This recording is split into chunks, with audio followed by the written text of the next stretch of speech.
Olá, estamos começando mais um STJ Notícias com alguns destaques entre os julgamentos do Tribunal da Cidadania.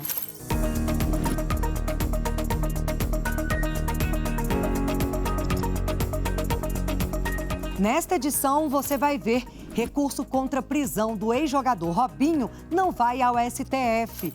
E mais, segurado com HIV, mesmo sem sintomas, pode ter direito à indenização por invalidez funcional permanente.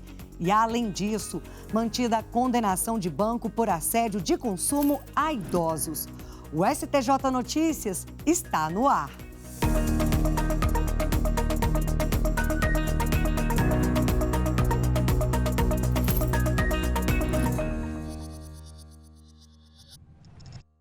A gente abre a edição de hoje com decisão da vice-presidência do Superior Tribunal de Justiça, que negou seguimento a recurso que pretendia levar discussão sobre o caso Robinho ao STF.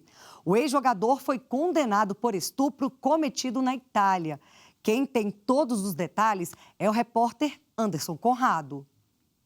O vice-presidente do STJ, ministro Luiz Felipe Salomão, negou seguimento ao recurso extraordinário apresentado pela defesa do ex-jogador Robson de Souza, o Robinho. O objetivo era levar ao Supremo Tribunal Federal a discussão sobre a decisão que reconheceu a validade no Brasil da condenação imposta pela justiça italiana.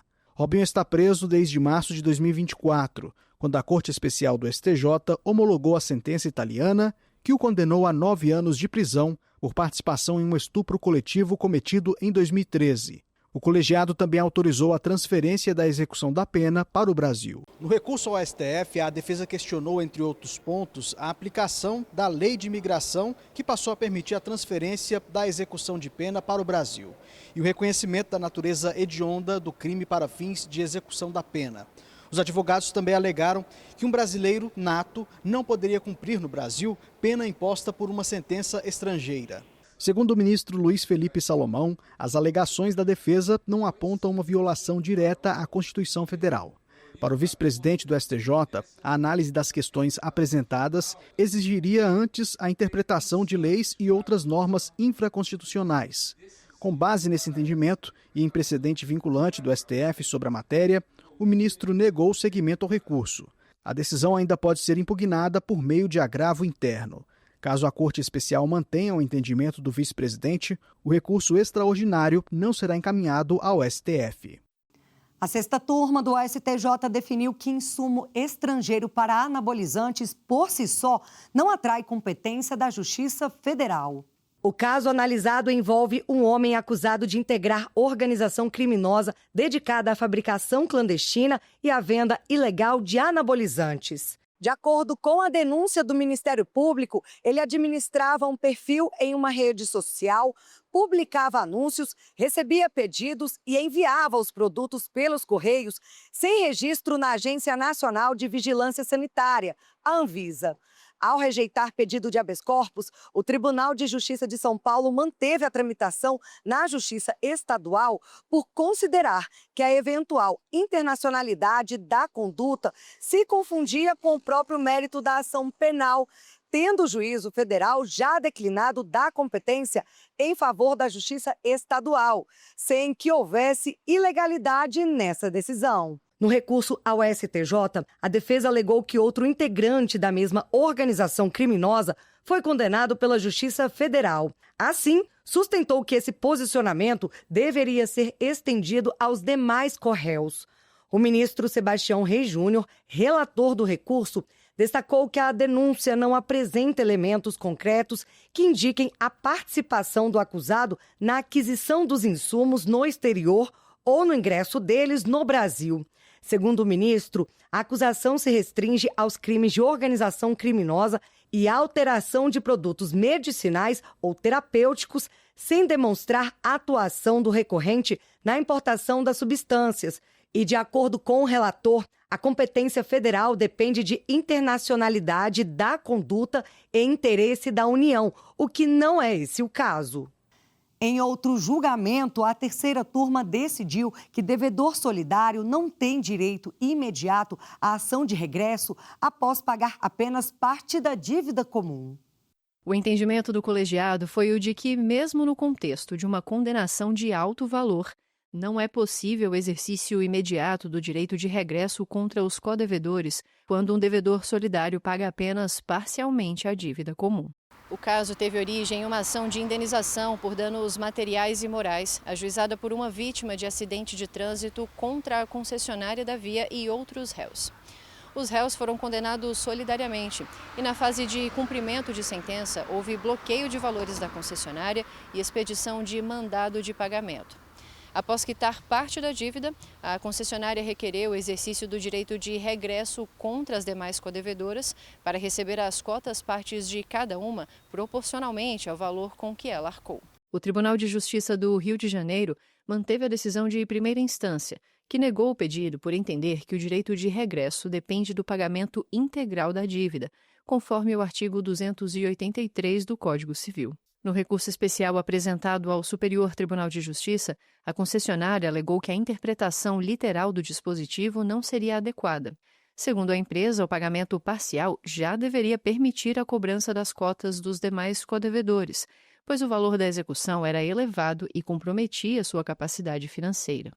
O ministro Ricardo Vilas Boas Cueva, relator do caso, explicou que, conforme o artigo 264 do Código Civil, cada devedor solidário responde pela totalidade da dívida perante o credor. Essa é a chamada relação externa da obrigação solidária. Já a relação interna ocorre entre os próprios codevedores e serve para definir a parcela que cabe a cada um. Segundo o relator, o artigo 283 estabelece que o devedor que pagou integralmente a dívida pode cobrar dos demais as respectivas cotas. Por isso, o pagamento total é necessário para encerrar a relação externa e permitir o exercício do direito de regresso na relação interna. O colegiado acompanhou o relator por unanimidade e concluiu que o pagamento parcial feito pela concessionária, embora tenha reduzido o débito comum, não encerrou a relação com o credor e, portanto, não autorizou o exercício imediato do direito de regresso. Terceira turma define que segurado com HIV, mesmo sem sintomas, tem direito à indenização por invalidez funcional permanente. Luana Carvalho conta mais desse caso. O colegiado manteve a decisão da Justiça de Rondônia, que determinou o pagamento da apólice a um militar diagnosticado com o vírus HIV em 2013. Considerado incapaz para as atividades militares 5 anos depois, ele tinha um seguro coletivo com cobertura para invalidez por doença. Em recurso ao STJ, a seguradora alegou que o paciente estava sintomático e com a doença controlada. Por isso, não teria direito à indenização securitária. Mas, na terceira turma, os ministros reconheceram que a falta de sintomas não retira a gravidade da doença, já que a infecção é irreversível e exige cuidados para o resto da vida. Hoje o HIV ele precisa de um controle diário, ou seja, o uso da medicação com uma rotina diária justamente para a gente manter a carga do vírus não detectável. Porque se essa carga viral aumenta, o paciente pode ter alguma infecção oportunista que pode deixar alguma sequela motora. Esse foi um dos pontos destacados pela relatora do caso no STJ, a ministra Nancy Andrighi. Segundo ela, a autonomia de quem vive com HIV é materialmente condicionada. Com isso, ao interpretar a aplicação do tema 1068 dos recursos repetitivos para quem vive com HIV, a terceira turma concluiu que a noção de perda da existência independente, prevista na tese como requisito da indenização securitária, deve considerar a irreversibilidade da infecção e a dependência contínua do tratamento. Você já acessou o site do STJ hoje? Além de ficar por dentro das principais decisões e destaques da Corte, tem novidade para facilitar pesquisas do usuário. Olha só! Ei, agora tem um jeito mais fácil de pesquisar. Vem comigo! O STJ acabou de lançar um novo assistente virtual, um chat inteligente que funciona 24 horas por dia, 7 dias por semana. Para usar é muito fácil, basta clicar nesse botão de conversa bem aqui. O chat divide tudo em 3 grandes áreas: jurisprudência, para consultar súmulas e decisões; ouvidoria, para fazer pedidos de informação, manifestações ou tirar dúvidas gerais; e processos, para ver andamentos, certidões e custas. Tudo em linguagem bem simples, direto ao ponto e sem complicação. Acesse o portal do STJ e teste. Metade do ano já passou e o STJ julgou muita coisa importante. Reunimos algumas decisões do tribunal que ganharam destaque por tratarem de temas presentes no dia a dia da sociedade, como plano de saúde, família, moradia, entre outros. E quem vai trazer mais detalhes dos julgamentos são os repórteres Anderson Conrado e Luana Carvalho. Sejam bem-vindos. Anderson, conta pra gente. Oi, Kátia. A nossa retrospectiva do primeiro semestre de 2026 traz decisões importantes e de interesse de muitos brasileiros. Em um deles, foi reconhecido sob o rito dos recursos repetitivos, tema 1295, que plano de saúde não pode limitar sessões de terapia multidisciplinar prescritas a pessoas com autismo. Ainda na área do direito privado, os ministros da Corte autorizaram a retirada de sobrenome paterno do registro civil em razão de abandono afetivo. E em outro julgamento foi reconhecido que paternidade socioafetiva póstuma não exige manifestação formal do pai. Mas não para por aí não, e a minha colega Luana Carvalho traz outros destaques para a gente agora. Oi, Luana. Isso mesmo, Anderson. Oi para você, oi Kátia e a todos que nos assistem. Em um dos julgados, foi decidido que oferta de imóvel em plataformas como Airbnb exige a aprovação do condomínio. E na área do consumidor, os ministros da Corte invalidaram o empréstimo feito por pessoa analfabeta em caixa eletrônico. Kátia, esse foi apenas um compilado das decisões de destaque, mas tem outros temas que a equipe das redes sociais do tribunal postou e que vale a pena conferir. Além de seguir o perfil oficial, que é o @STJNoticias. Se preferir, é só acessar o QR Code que aparece aí na sua tela. Volto com você no estúdio, Kátia. Muito obrigada e bom trabalho. Terceira turma do STJ decide que é válido prazo de 90 dias úteis para indenização em contrato de proteção veicular por não haver regra específica da Superintendência de Seguros Privados. O colegiado considerou que, embora o Código de Defesa do Consumidor possa ser aplicado em contrato de proteção patrimonial mutualista, a falta de regulamentação específica da Superintendência de Seguros Privados, a SUSEP, e a previsão contratual expressa impõem que aquilo que foi pactuado livremente seja aceito. Assim, a terceira turma entendeu que não é abusivo cláusula que prevê o prazo de até 90 dias úteis para o pagamento de indenização ao participante. Os contratos de proteção patrimonial mutualista são acordos em que os associados compartilham entre si os prejuízos causados aos bens cadastrados, sem a transferência do risco para uma seguradora. O caso em questão envolvia um contrato de proteção veicular firmado entre um associado e uma cooperativa de transportes do estado de Goiás. Após o roubo do veículo, a vítima entrou na justiça pedindo reparação dos prejuízos que teriam sido causados pela demora da cooperativa em pagar a indenização, alegando ter contratado um seguro veicular e exigindo a aplicação do Código de Defesa do Consumidor e das regras da SUSEP para invalidar o prazo de pagamento previsto no contrato e assegurar a cobertura integral dos danos. Ao julgar o caso, o Tribunal de Justiça de Santa Catarina entendeu que, embora o contrato tenha características semelhantes à de um seguro tradicional, a proteção patrimonial contratada no caso não se sujeitaria às normas do CDC nem às do direito securitário. No Superior Tribunal de Justiça, o relator do recurso especial, ministro Ricardo Vilas Boas Cueva, pontuou que a Lei Complementar 213 de 2025 passou a submeter as operações de proteção patrimonial mutualista também às normas da Superintendência de Seguros Privados. Contudo, ressaltou que a autarquia federal ainda não editou regulamentação específica sobre as condições desses contratos e que, portanto, deve prevalecer o acordo entre as partes, desde que não haja cláusulas abusivas.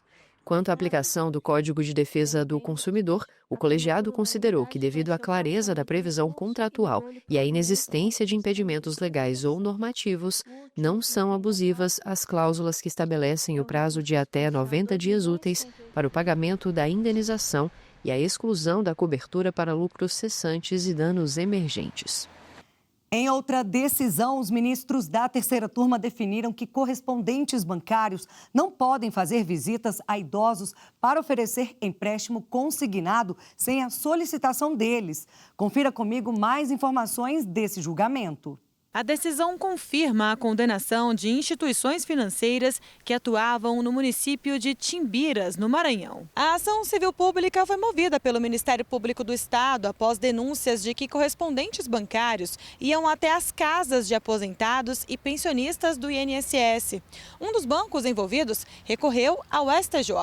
Alegou que a proibição prejudicava a atividade comercial e que caberia ao INSS autorizar os descontos nos benefícios, razão pela qual não deveria responder por atos de terceiros. A relatora do caso na terceira turma, ministra Nancy Andrighi, destacou que o Código de Defesa do Consumidor veda o fornecimento de serviços sem solicitação prévia e proíbe o assédio de consumo a pessoas vulneráveis. A ministra lembrou ainda que os bancos respondem pelos prejuízos causados pela atuação dos correspondentes. Já as visitas domiciliares solicitadas pelo próprio cliente continuam permitidas. Há 36 anos, o Estatuto da Criança e do Adolescente, o ECA, marcou um novo capítulo na proteção da infância e da juventude no Brasil. Ao longo dessas mais de 3 décadas, a legislação vem sendo constantemente aperfeiçoada para acompanhar as transformações da sociedade e enfrentar novos desafios.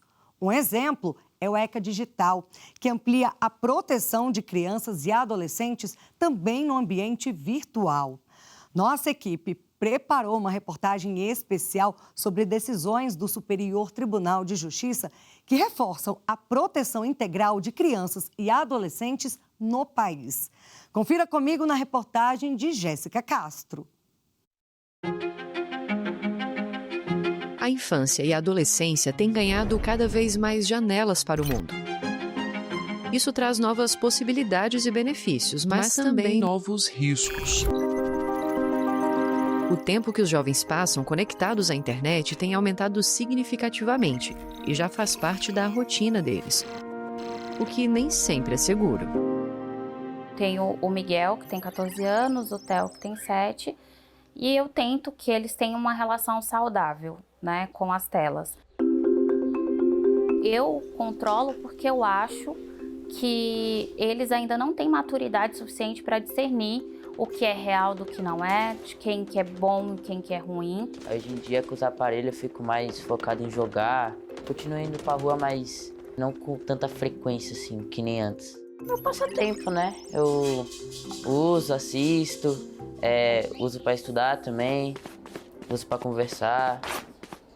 Muitas vezes, crianças que estão sendo expostas a telas, elas podem reproduzir sintomas do TDAH, como hiperatividade, dificuldade de atenção, simplesmente pelo fato de estarem recebendo muitos estímulos negativos e poucos estímulos positivos. E muitas vezes, mudando uma rotina, conscientizando os pais, colocando essa criança para fazer um esporte, alguma outra coisa.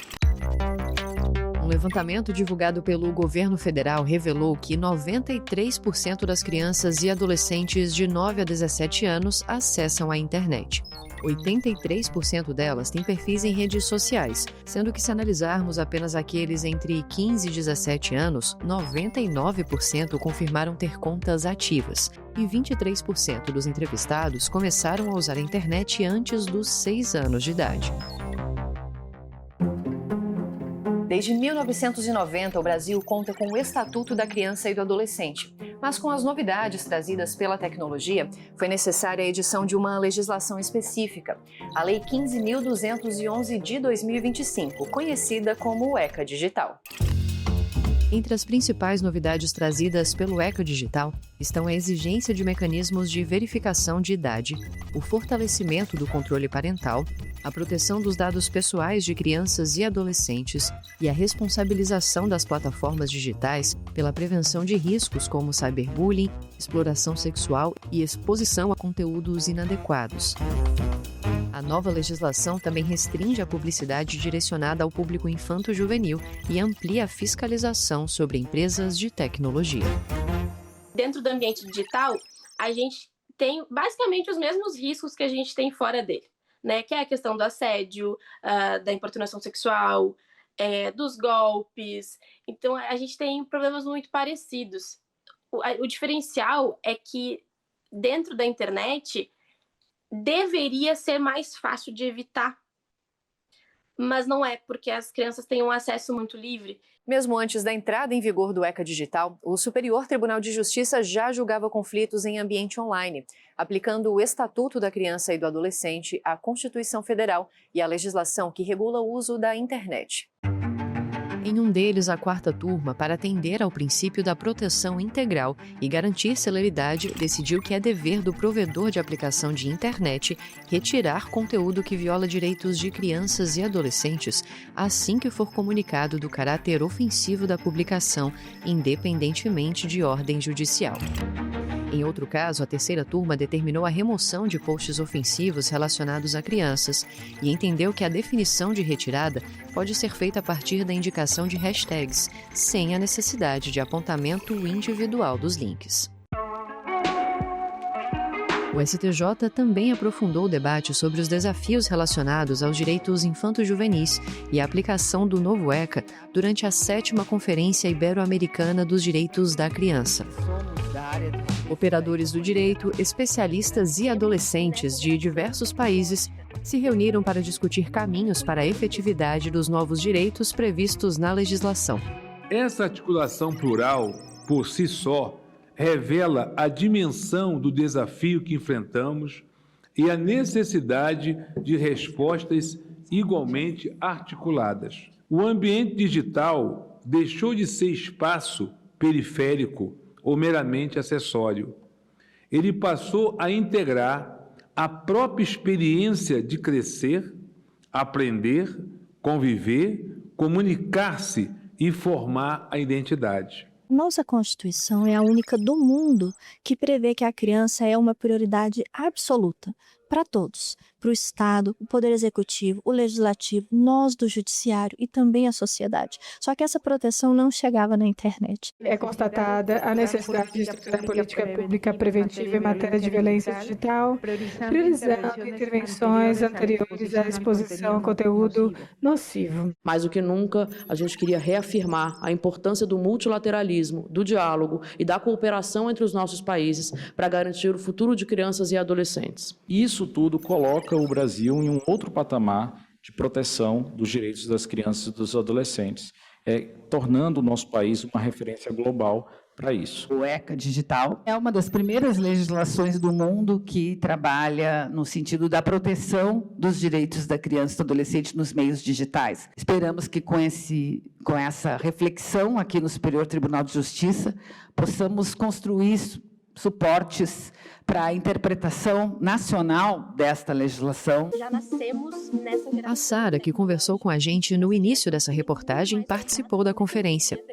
Ativista pelos direitos infanto-juvenis, ela acompanha de perto os desafios do mundo virtual e diz que algumas das mudanças trazidas pelo ECA Digital já podem ser percebidas. Só que a gente ainda precisa ter cuidado, a gente ainda precisa ter um olhar maior, um olhar mais firme com essa questão da internet, porque tá tendo um cuidado agora que deveria ter tido há muito tempo. Cuide do que o seu filho está assistindo.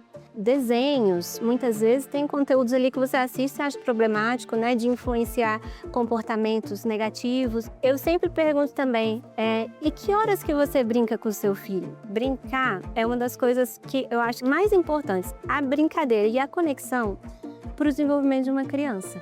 Se você conseguir, pelo menos, proteger que essa criança tenha muito estímulo positivo, quando ela tiver alguns negativos, que é inevitável, esses positivos vão superar e vão deixá-la protegida.